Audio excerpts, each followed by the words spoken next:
penúltima clase del año y la otra semana terminaremos con una elevada mental impresionante porque vamos a estudiar la escolástica. Así es de que hoy no vamos a seguir así con historia, pero de hoy en 8 vamos a hablar de teología. Porque la escolástica es eso, teología. Vamos a ver, permítame, vamos a ir por partes. Esto es nuestro haciendo el lío. Cierro esto aquí. Perfecto. Ahora. Muy bien, ya está. Espero que lo puedan estar viendo. La imagen. Y hoy, como les prometí, vamos a hablar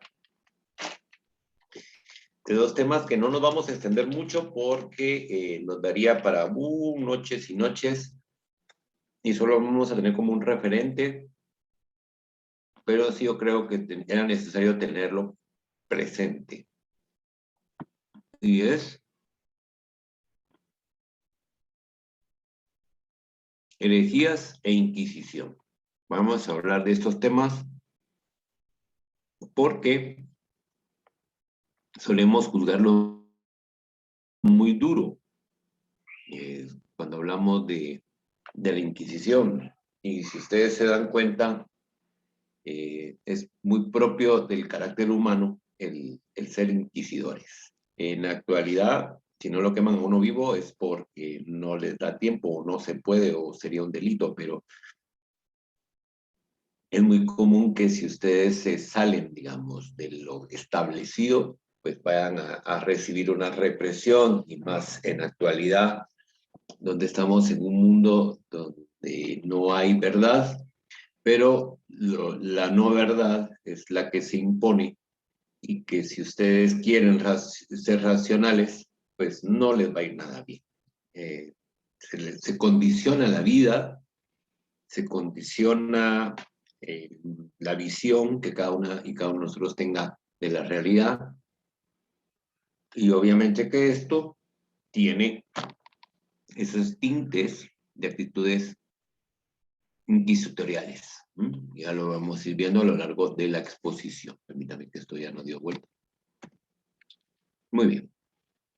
Hay una cosa bien interesante, y es que, como lo hablábamos en la clase hace una semana, perdón, las cruzadas permitieron que aquel mundo europeo, tan encerrado en sí mismo, aldeano, de población que nunca salía de sus casas, las cruzadas lo hicieron ver otros mundos, enfrentar otras realidades, e hizo que cambiara la mentalidad. Siempre solemos hablar que la burguesía que surge en la Baja Edad Media, pero olvidamos que las cruzadas van a ser unos de los grandes impulsores de esta realidad. Y también va a ser impulsora de muchas ideas novedosas para la cristiandad de aquella época.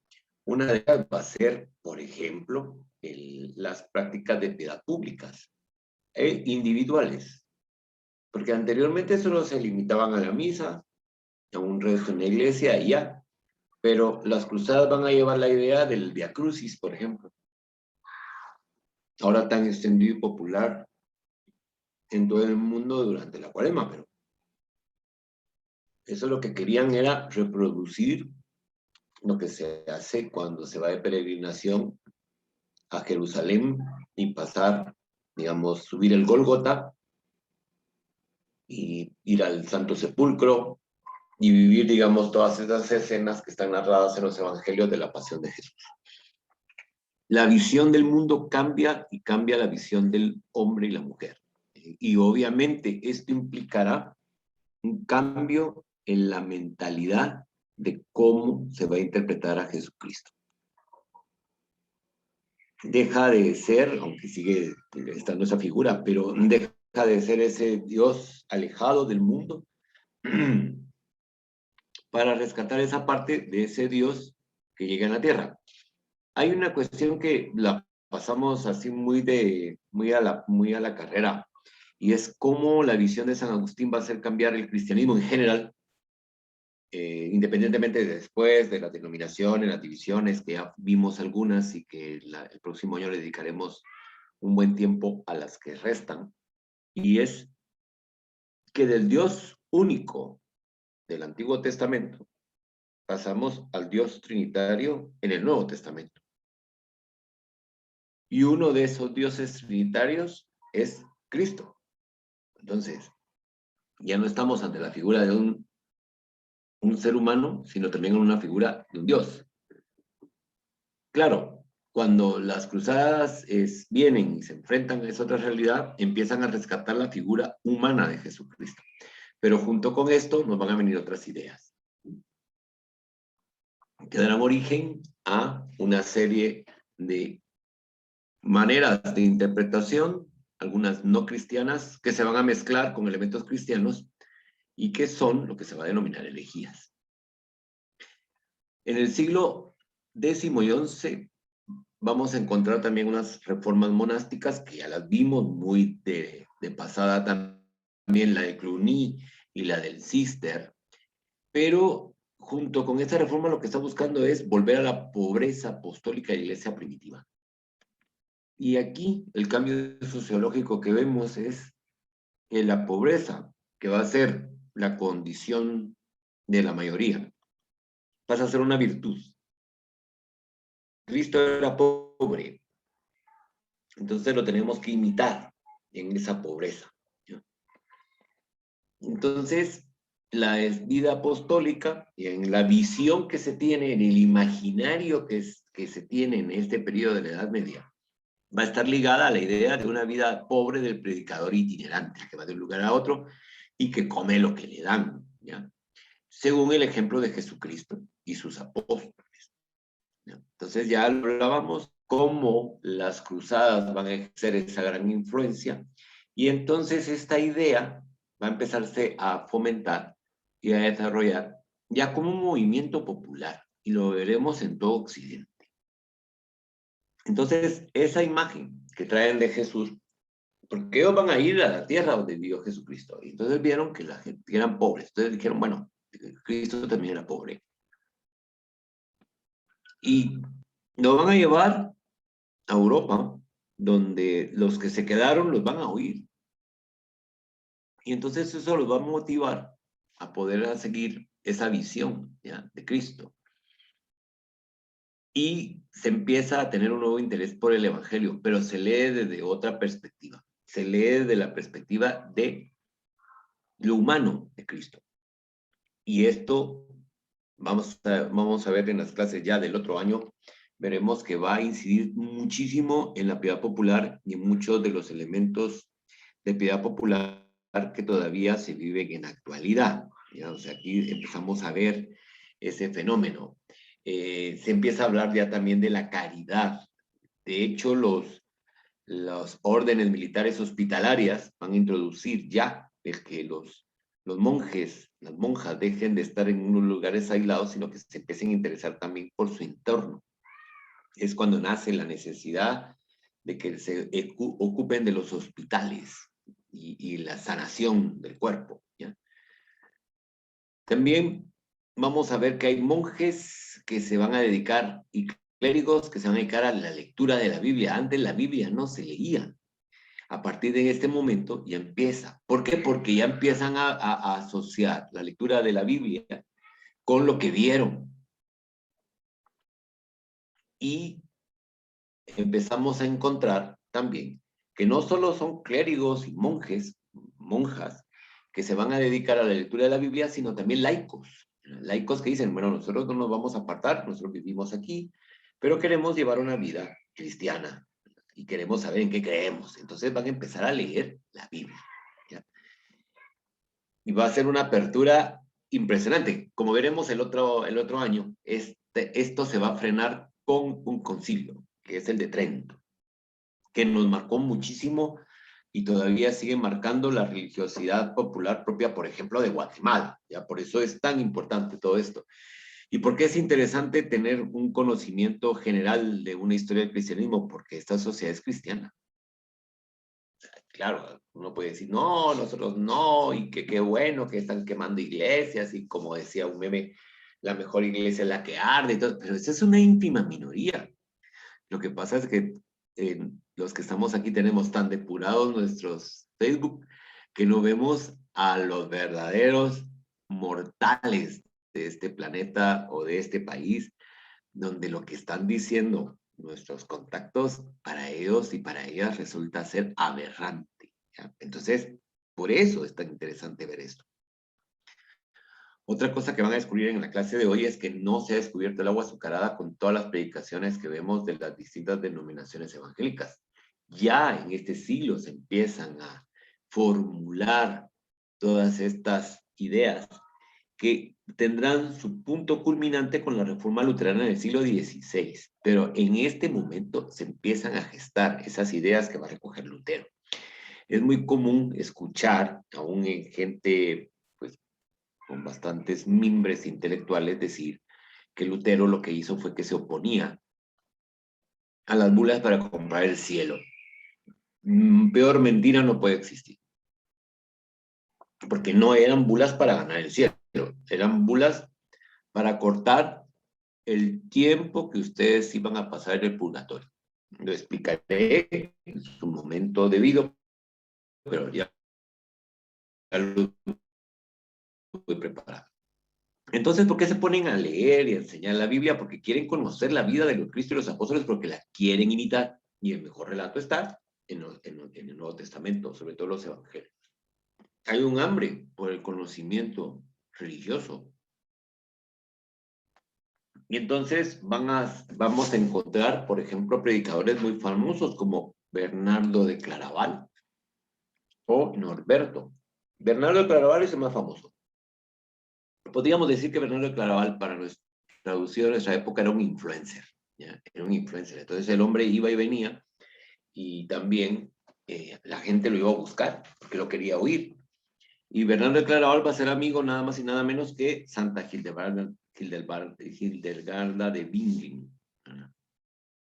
Se carteaban. Entonces, ustedes se imaginan, nos iban a poner ahí, ya viste el último meme, que jeje, no. Hablaban de teología. Y se intercambiaban experiencias porque la gente les iba a oír. La gente estaba ávida de ese conocimiento religioso. O sea, ya no es solo decir, bueno, estoy bautizado ya, no, quiero saber por qué. Ahí es donde empieza también a crearse el ambiente que va a permitir llegar a la racionalidad de la teología. Ya lo había empezado a hacer San Agustín, por eso fue que le dedicamos una clase, pero desde una visión platónica. Ya vendrá el giro que nos sacará del platonismo y nos llevará al aristotelismo. Esto no cambia. Ahí está. También hay un contraste social y eclesiástico. Por una parte está la vida pobre de Jesús que quieren imitar todos, frente a una iglesia institucional que tenía una opulencia. ¿Ya? La iglesia feudal era rica en Alemania, los obispos eran príncipes, como lo expliqué en su momento, en Francia, en Inglaterra, en Italia, digamos, los obispos y las abadías estaban en manos de nobles y poderosos, es decir, aquellos nobles que no eran herederos, pues entonces iban ahí. ¿Por qué? Porque las abadías generaban renta y eso permitía el enriquecimiento, el poder y la influencia de la familia. Es un contraste impresionante. En la película El nombre de la rosa lo pueden ver, ya que nos gusta hacer esas apropiaciones donde lo podamos visualizar. Entonces el clero, en su mayoría, va a estar vinculado a los señores feudales, ¿no? Pero vamos a empezar a ver que hay ciudades donde no hay señor feudal, sino lo que hay es una clase burguesa que está naciendo. Y entonces ya no van a estar esperando esos guías espirituales propios de los señoríos feudales, sino ya están buscando algo más propio de su entorno, de su realidad social. En la próxima clase veremos que esto permitirá el nacimiento de las órdenes mendicantes, que van a ser dos: franciscanos y dominicos. Entonces, prácticamente aquí, en este momento, es cuando nace lo que denominamos los laicos. ¿Quiénes son los laicos? Los laicos son aquellas personas que no son religiosas, pero querían tener una opinión sobre cuestiones religiosas. ¿Cuál es la fuente primaria? La Biblia. Pero ya veremos cómo dentro de... Porque acuérdense que el imaginario y el discurso cristiano, y en este caso católico, se ha ido construyendo desde que empezó. Si se dan cuenta, desde que empezamos este curso, vemos cómo se van dando los elementos, porque Cristo lo que va a predicar es los principios básicos de su doctrina, pero luego lo demás no. Y entonces empezamos a ver cómo se va escarbando de la Biblia para poder ir dando aquellos elementos importantes que permitan un discurso sólido para tener un verdadero, auténtico movimiento ideológico que mueva a las masas. Por eso era tan necesario todo eso que se hizo. Pero los laicos son los burgueses. No van a estar en los monasterios, no son señores feudales, están en las ciudades, siguen siendo creyentes y necesitan una respuesta. ¿Por qué? Porque no solo las cruzadas, sino también el intercambio comercial les permite estar en contacto con personas no católicas, no cristianas, y tienen que contestar, ¿ya? Y también esto va a llevar a que ya exista, ante la introducción de la idea de la pobreza como perfección cristiana, y anteponerlo a la opulencia de la Iglesia Católica, empezarán a escucharse voces de reforma, ¿ya? Y veremos reformas y reformas. Es famosas las reformas en Castilla durante Isabel, pero eso será 3 siglos más adelante de lo que estamos viendo. Ahora, esta apertura que estamos observando aquí, porque era una auténtica apertura, también se corría el peligro, como nos dice aquí Frenzel, que se ligara a teorías heréticas y contrarias a la Iglesia y produjera nuevos daños. La cuestión era, nos dice, si la Iglesia iba a ser capaz de asumir este movimiento o si este se dirigiría contra ella. Y ahí es cuando empezamos a ver las herejías. Todo partirá de estos movimientos de pobreza, porque llegará a tal extremo que van a negar la posibilidad de tener bienes materiales. Y tenemos dos movimientos muy famosos, los valdenses y cátaros. Los valdenses son los lejanos precursores de lo que ahora son los adventistas. Y los cátaros sí desaparecieron. Los cátaros fue violenta la manera en que los hicieron desaparecer. No obstante, algunas ideitas ya vamos a encontrar, por ejemplo, con Calvino. Más adelante lo vamos a estudiar. El celoso reformador de los Países Bajos, San Telmo, que es el que tienen ahí en imagen, no se limitó a censurar enérgicamente la vida mundana de los religiosos. Va a haber muchísima crítica, sino que terminó dirigiendo una lucha espiritualista contra la jerarquía y la iglesia sacramental. Y es el primero que aparece que rechaza la Eucaristía. Dice, no, ahí no está Cristo. Y va a tener adeptos. ¿Por qué? Porque ya dijimos que va a haber gente que se apruebe la Biblia. Es como ahora. Como ven, no cambian los tiempos. Ahora ustedes pueden encontrar a alguien que se pone a leer la Biblia, después se la cita y la interpreta como Dios le debe entender. Todas estas cosas que estamos hablando ahora tienen como el germen de lo que posteriormente se va a determinar en el Vaticano II, sobre todo en el tema de la Biblia, que lo vamos también a estudiar, obviamente. El pueblo le dio por muerto en 1115, pero su doctrina herética pervivió. Norberto predicaba aún contra ella en 1124 en las alcaldías de Amberes. También Arnaldo de Brescia, el radical predicador italiano, exigió una iglesia pobre y sin bienes, y va a dirigir sus críticas al Papa. Como se va a meter a político en la ciudad de Roma, Entonces se va a ver, digamos, involucrado en la alta política y el emperador Federico I Barbarroja lo va a hacer ajusticiar en 1155. Pero producirá unos seguidores que son los arnaldistas y que posteriormente se van a unir a los valdenses y a los cátaros, ya que son los dos grandes movimientos que pusieron en jaque a la cristiandad de aquella época. En este mapa podemos ver los principales focos de grupos valdenses en el territorio de la Europa occidental. Van a ser muy fuertes en la zona de la Provenza, pero es que no encuentro el cursor. Ya,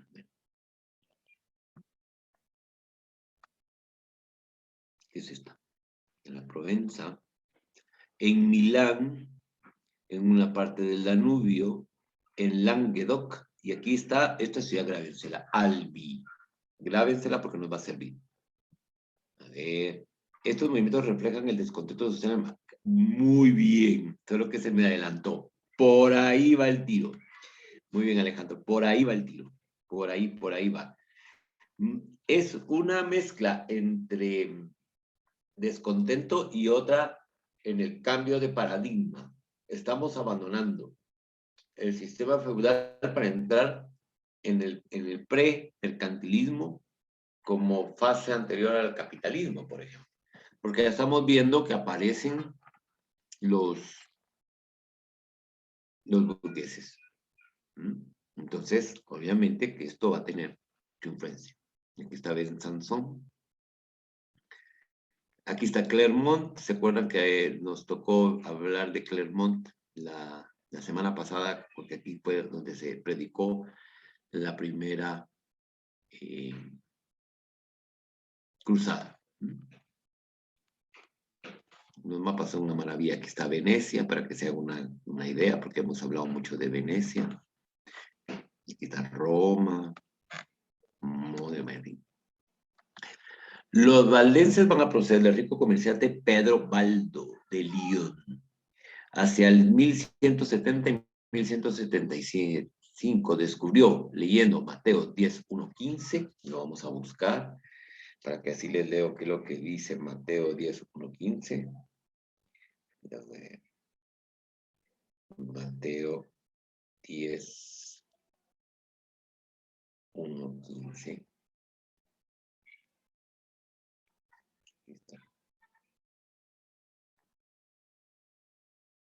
Vamos a ver si encuentro una Biblia católica, porque aquí. Y no es porque, bueno, yo la verdad no leo Biblias no católicas, porque sus traducciones son malas, más que todo por eso. Las traducciones son muy malas.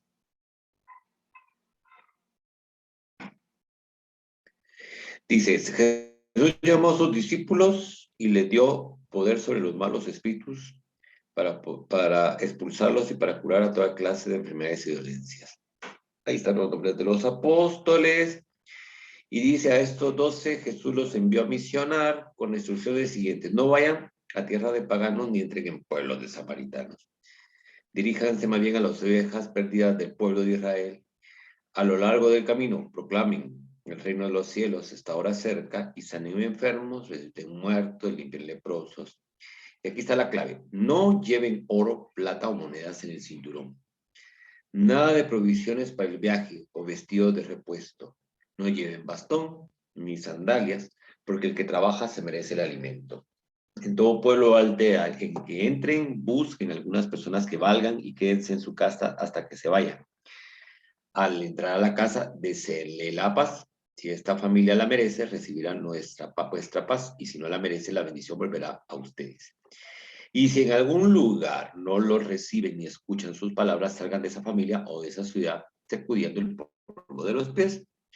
Yo les aseguro que esa ciudad, en el día del juicio, será tratada con mayor rigor que Sodoma y Gomorra. Esto fue lo que leyó este señor Pedro Baldo, de Mateo 10, 1, 15, donde va a encontrar ese ideal de pobreza, y por tanto, movido por esto, aquí ven la cara de Baldo, va a donar todo su patrimonio para poder iniciar un mejor y riguroso apostolado de pobreza y predicar la penitencia. Y va a adoptar un traje blanco, porque se van a considerar puros.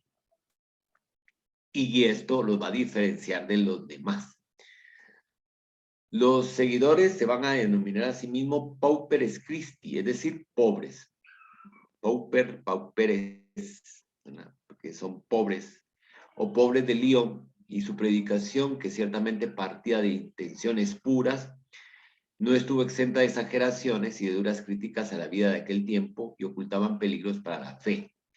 El obispo de Lyon la prohibió porque los seguidores de Baldo eran laicos y no estaban cualificados para hablar de cuestiones de fe, eso se lanzaban a predicar.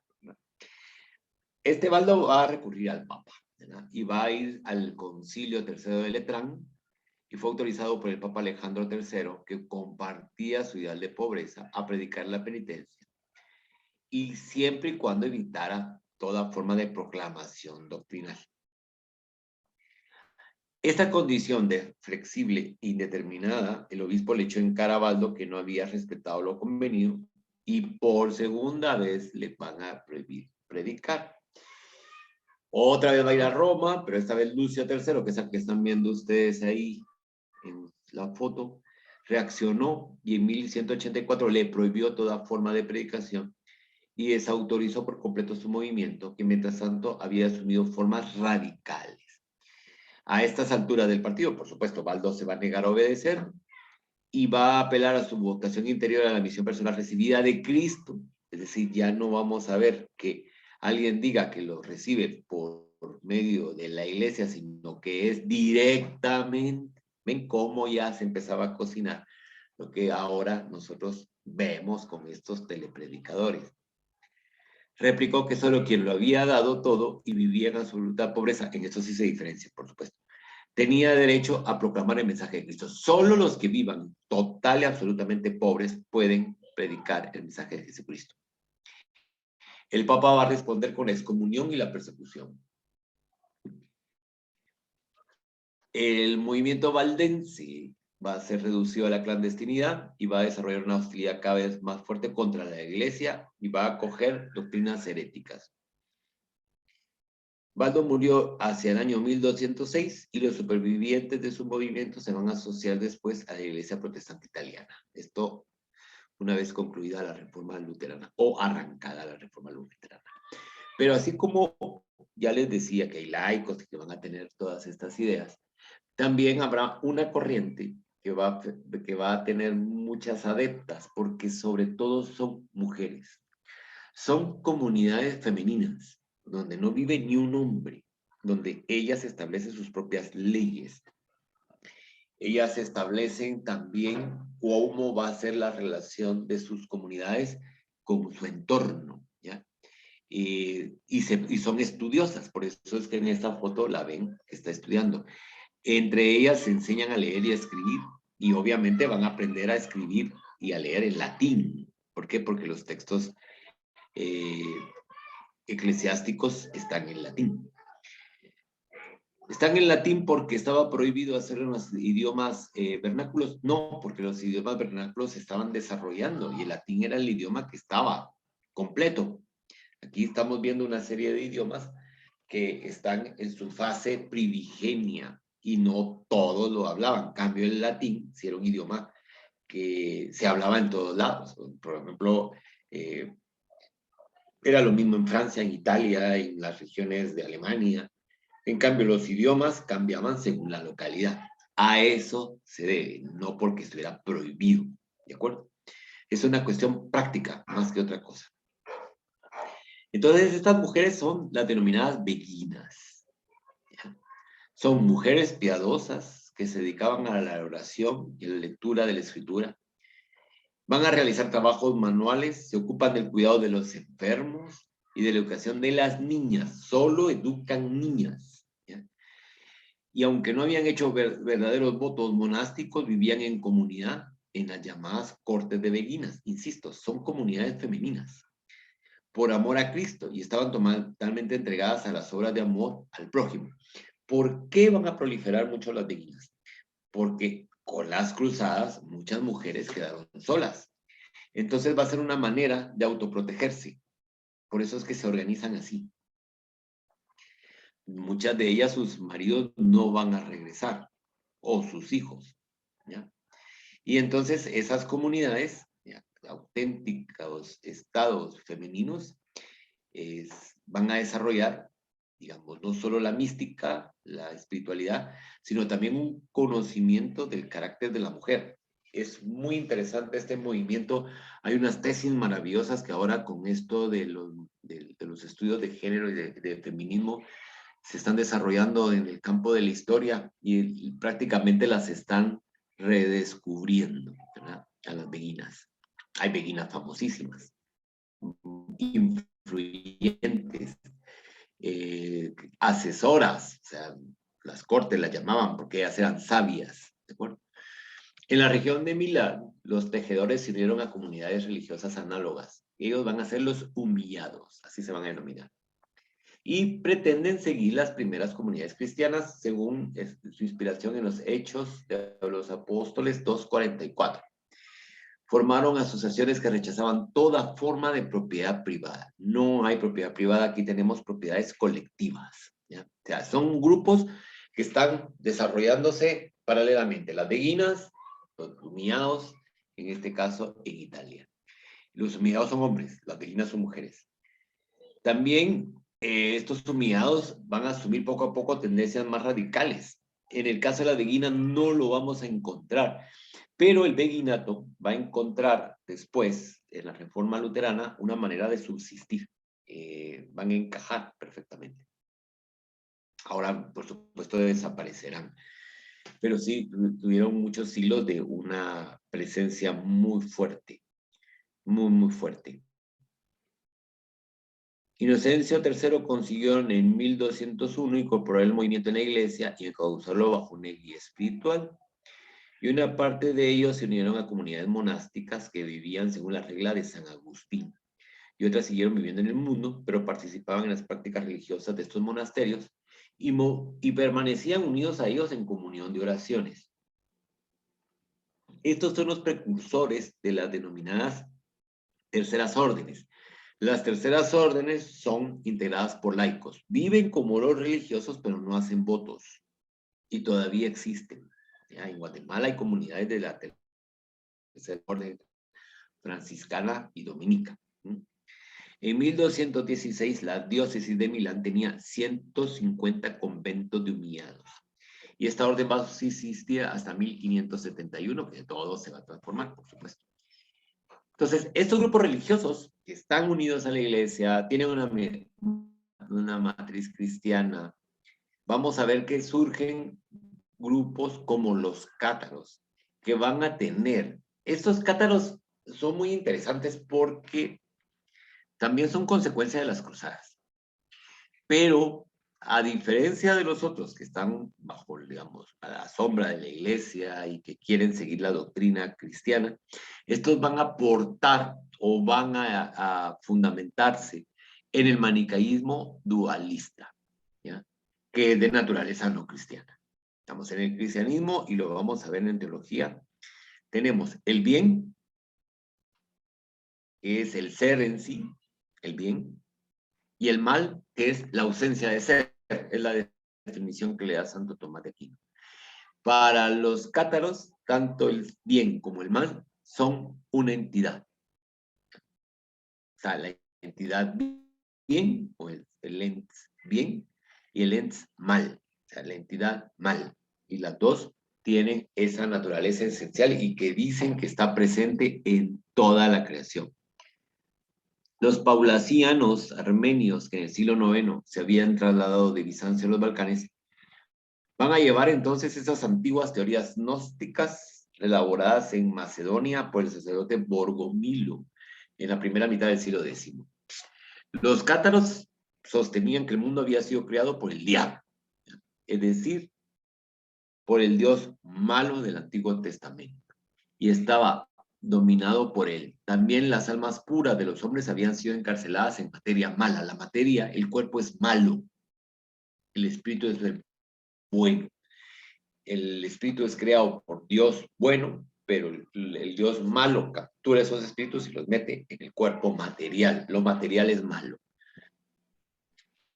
El centro de los cátaros va a ser en Carcassonne, en Francia. Aquí tenemos una vista preciosa del antiguo casco de Carcassonne, ¿verdad? Que es, como pueden ver, muy, muy francés, por supuesto. Y si está amurallado es porque aquí va a haber también defensa cuando se dé la guerra contra los cátaros. El Dios del Nuevo Testamento había enviado a Jesucristo, uno de sus ángeles, para enseñar a los hombres la manera de liberarse y entrar como puros. Kataroi. Kataroi es griego, traducido cátaros, es decir, puro. En su verdadera patria, el cielo. Para ello necesitaban la cesis y el completo rechazo del mundo. De más está decir que para ellos Jesucristo no es Dios. ¿Ya? Todo contacto con la materia mala causaba impureza y la creación entera era en sí misma pecaminosa. Los perfectos debían evitar escrupulosamente, amén del matrimonio, las relaciones sexuales, los placeres de la carne, toda forma de trabajo manual, los bienes y las riquezas materiales. Este movimiento va a ser de tal magnitud que provocará que la desintegración de muchos núcleos familiares. Esposos que dejan a sus esposas, e hijos que quedan abandonados porque son material. Y nosotros ya somos puros, nos vamos.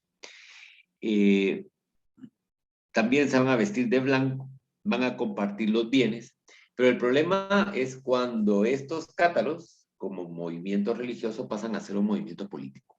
Ahí es donde empieza su desgracia.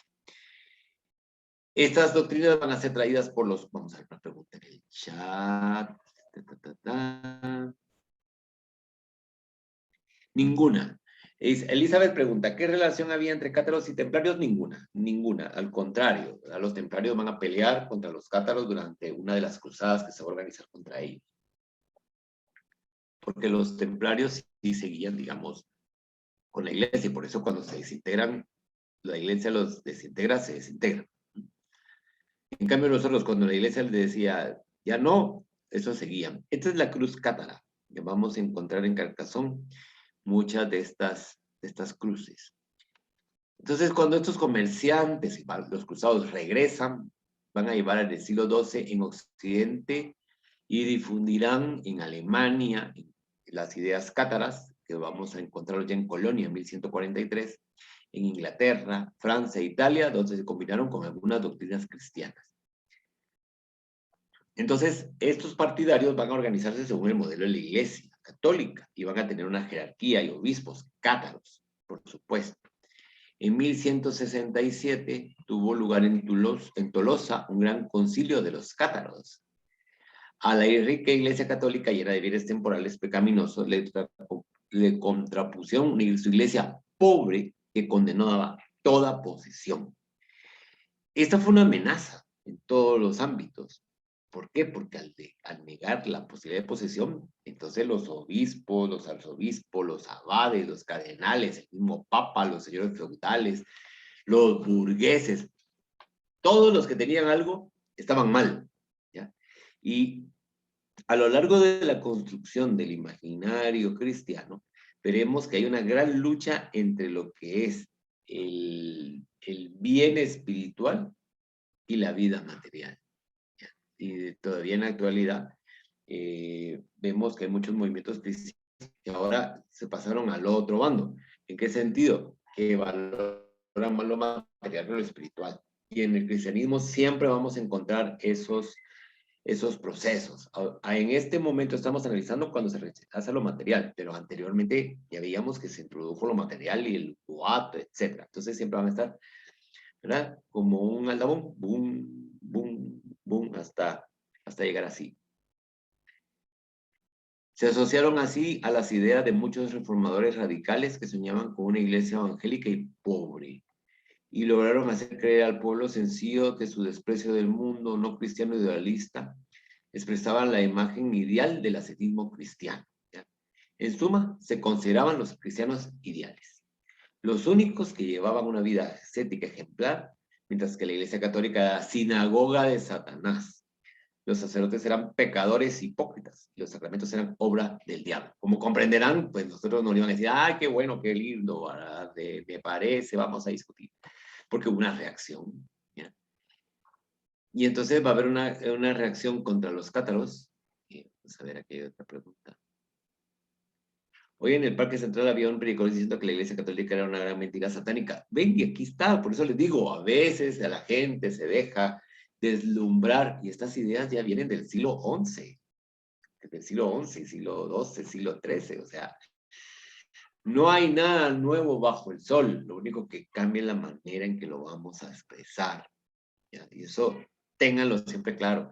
Cuando escuchen una teoría que parece que es novedosa, resulta que ya se dijo, como lo que estamos viviendo ahora, de que sí, que la naturaleza, que esto ya se ha dicho pero, desde hace muchísimo tiempo, muchísimo. Muy bien, con la misma actitud categórica luchaban también contra el Estado.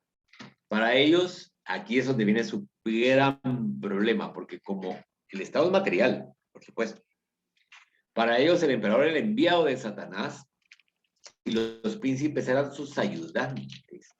Su vigorosa propagación en el sur de Francia, particularmente en la región de Albi, aquí está, Albi, es esto. De ahí el nombre de albingenses, cátaros o albingenses, los llevó pronto a aliarse con los nobles que se estaban preparando para la lucha contra el reino francés. La tensión estalló en las sanguinarias guerras medio religiosas, medio políticas contra los albingenses de 1209 a 1229 y los van a hacer pedazos. Pedazos. Y eso va a ser terrible. San Simón de Montfort, que es del 1210, es uno de los grandes impulsores de estas guerras contra los albigenses. Estos van a provocar que surjan dos movimientos. Uno, la Inquisición, y el otro, las órdenes mendicantes y sobre todo la orden de predicadores, los dominicos. Por eso surgen. La Inquisición surge para combatir a los albigenses.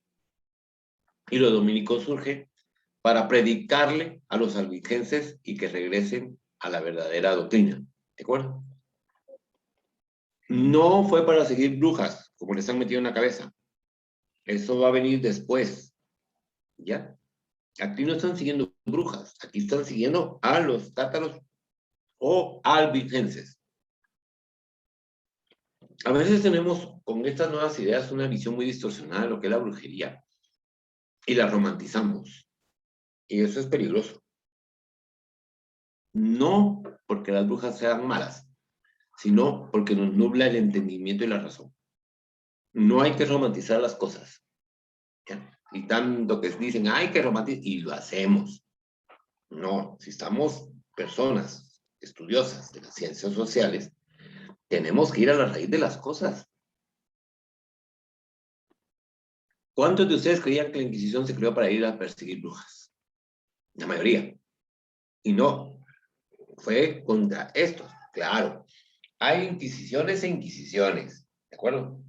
Que se van a ir transformando con el tiempo. Y hay Inquisición católica. Cuando se da la Reforma Luterana tenemos Inquisición protestante. Por ejemplo, Miguel Servet, médico aragonés, que vivía en Ginebra, descubridor del sistema sanguíneo del cuerpo humano, va a ser quemado por la Inquisición calvinista, por lo que dijo del cuerpo humano. Va, pero eso sí, todo el mundo con la boca chiquita. Era más ortodoxia que misticismo, sí.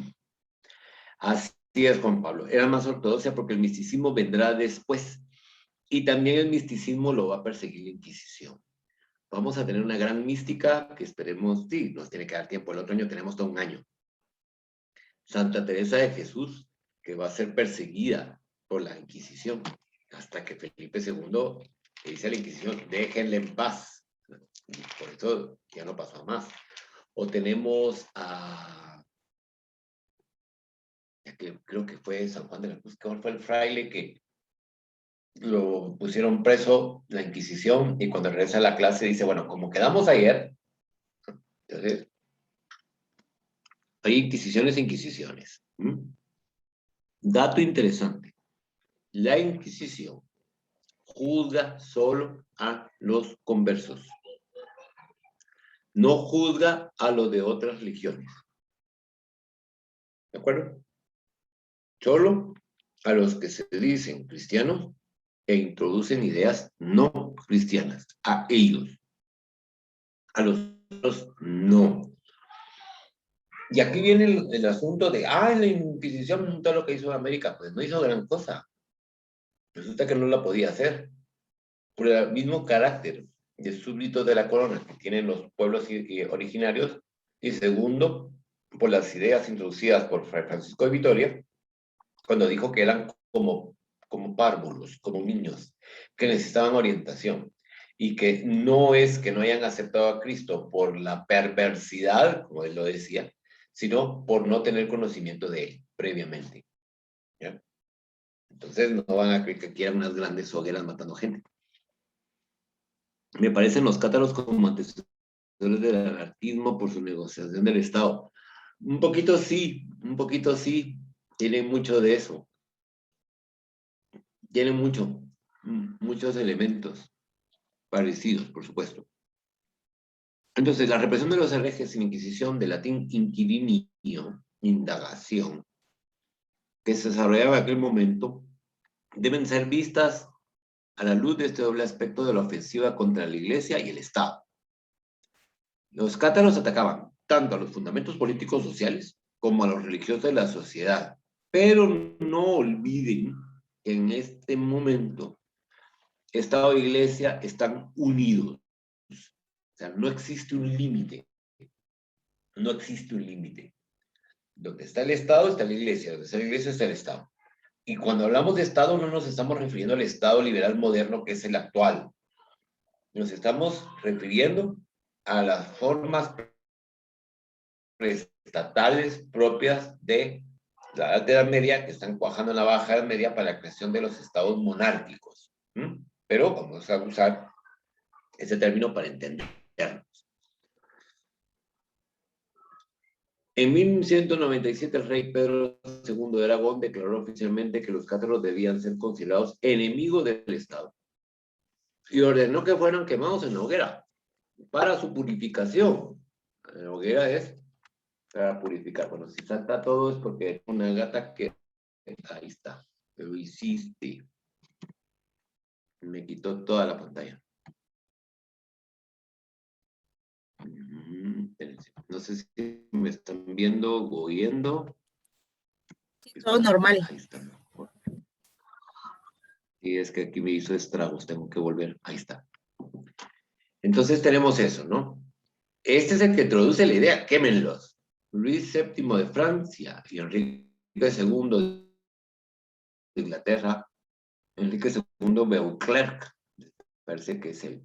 En el 1179, en el Concilio III de Letrán, van a presionar para que se aprueben duras medidas contra los herejes y que deberían ser castigados con la confiscación de los bienes y la privación de la libertad. Y si de ser necesario, sometido por las fuerzas de las armas, que las van a aplicar, les van a ir con todo. El Papa Luis III concluyó en 1184 un pacto con Federico I Barbarroja, según el cual la Iglesia tenía que castigar a los herejes del imperio con inmediata excomunión. Y el emperador tenía que desterrarlos de su reino. Como ven, aquí todavía no dicen quemémoslos. Solo en Aragón, el otro ya ahí muy lanzado. Además, los cátaros debían ser investigados por parte de los obispos y sometidos al juicio de las autoridades civiles para ser castigados. Aquí nace ese principio. La Inquisición no ejecuta, lo dejan en el brazo secular, pero volvemos al inicio. Estado e Iglesia van unidos. Y aquí lo dice Fraser, en un mundo como el medieval, que formaba una perfecta unidad político-religiosa, el poder espiritual y el temporal tenían que actuar de común acuerdo en cuando se percibiera un ataque contra su común fundamento cristiano. el Estado está fundamentado en una ideología cristiana. Entonces, para ellos, si se atacaba las bases de su componente ideológico, era una amenaza al Estado. Una vez perdón, es que aquí, bueno, es que la gata me lo botó otra vez, bueno, sigamos así. Una vez que van a fracasar estos intentos de convertir a los cátaros y el legado pontificio, el legado se refiere al enviado, ¿no? Que va a ser asesinado en 1208, Inocencio III anunció en 1209 una cruzada contra los herejes, y es la terrible guerra que dice Freser indigna de cristianos. Se prolongó durante 20 años y exigió de ambas partes un gran número de víctimas. Ciudades enteras quedaron arrasadas en esta zona. Ay, ya se recuperó. Ya se recuperó esto. En esta zona. Aquí arrasaron. Va a llegar a tal grado que van a eliminar la cultura provenzal. Al terminar el conflicto parecía que la herejía había sido extirpada, pero la Inquisición necesitó todavía de muchos años para llegar a ser dueña de la situación.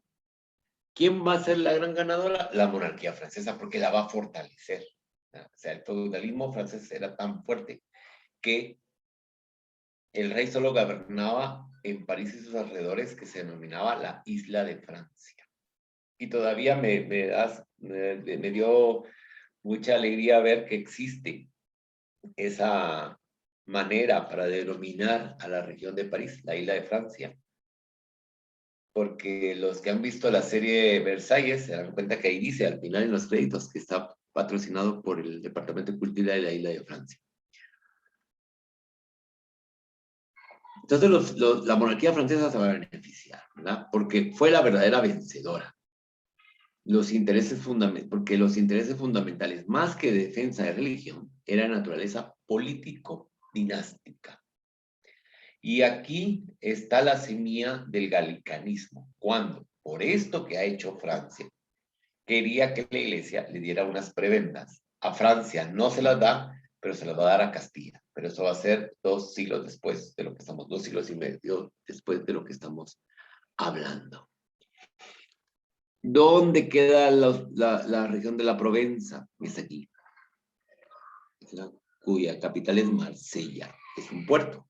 Aquí lo están viendo. Y aquí está la isla de Francia. Como les decía, París, a sus alrededores, es la isla de Francia. Porque todo lo demás, Aquitania, por ejemplo, esto era un ducado. La Borgoña era otro ducado. ¿Ya? Normandía era otro ducado, que en el caso del duque de Normandía era rey de Inglaterra. Y esto, la cuestión, aquí está el país de Béarn, aquí está el país de Béarn, que es, no, perdón, aquí en la Occitania, que es donde está Lourdes. Y ellos hablan un idioma que se denomina patois, o sea, no es francés. Pero a medida que Francia empieza a considerar un Estado-nación en este momento, o sea, los grandes impulsores de la unidad de Francia son ellos. ¿Por qué? Porque después vendrán las guerras de los 100 años, los borgoñones y tal, pero ya arrancó la monarquía francesa. Bajo Inocencio III se organizó la Inquisición como tribunal eclesiástico. En determinados casos, la autoridad tenía que proceder de oficio contra un pecador o un delincuente, sin esperar a que fueran acusados, proceso de acusación, y estaba obligada ex oficio, actuación de oficio, a localizarlos y llevarlos a juicio. La aplicación de este procedimiento contra los herejes va a llevar en 1231 al nombramiento de inquisidores pontificios. Por medio de la Constitución Excommunicamus. ¿Ya? Entonces aquí van a ser la figura del gran inquisidor, como mi antepasado don Pedro de Valdés, que va a ser el gran inquisidor de Castilla. O sea, una persona que va a dirigir todo. Y más adelante, el Papa le va a confiar esta misión a los dominicos, a la orden de predicadores.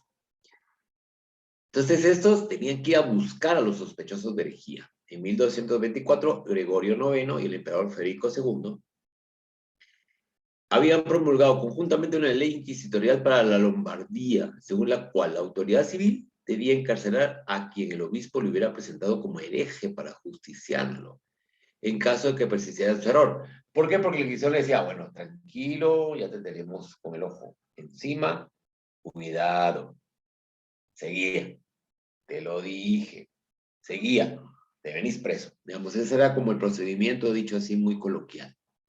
La entrega del hereje al brazo secular tenía como consecuencia inevitable el castigo del culpable.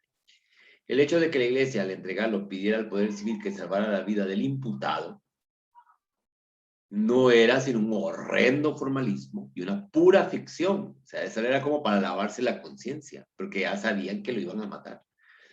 Si el tribunal secular se negaba a proceder a la ejecución del condenado, él mismo se hacía sospechoso de herejía. En 1552, Inocencio IV, que es el que están viendo ustedes ahí, autorizó a los inquisidores a usar también la tortura, si lo consideraban necesario para arrancar una confesión de herejía. Y esto lo va a hacer por medio de la Constitución ad extirpanda. Obviamente que le entraron a la tortura sin misericordia. Y muy bien, estos serían, por tanto, los dos temas que vimos hoy. Como ven, ya estamos viendo un cristianismo convulsionado, fenómeno que no vamos a encontrar en la ortodoxia. ¿Por qué? Porque la ortodoxia se va a organizar de tal manera que no va a permitir, como lo dijimos en su momento, ningún tipo de reforma. Aquí sí. Y la imagen que estamos viendo es la Inocencio III con San Francisco de Asís y sus seguidores cuando los autoriza. Y por eso tiene ahí el papelito en la mano de sus constituciones autorizadas, y es la clase de la próxima semana con la cual terminaremos. Y ahí estamos pasando de la Alta Edad Media a la Baja Edad Media para entrar a el mundo burgués que se está gestando en este momento.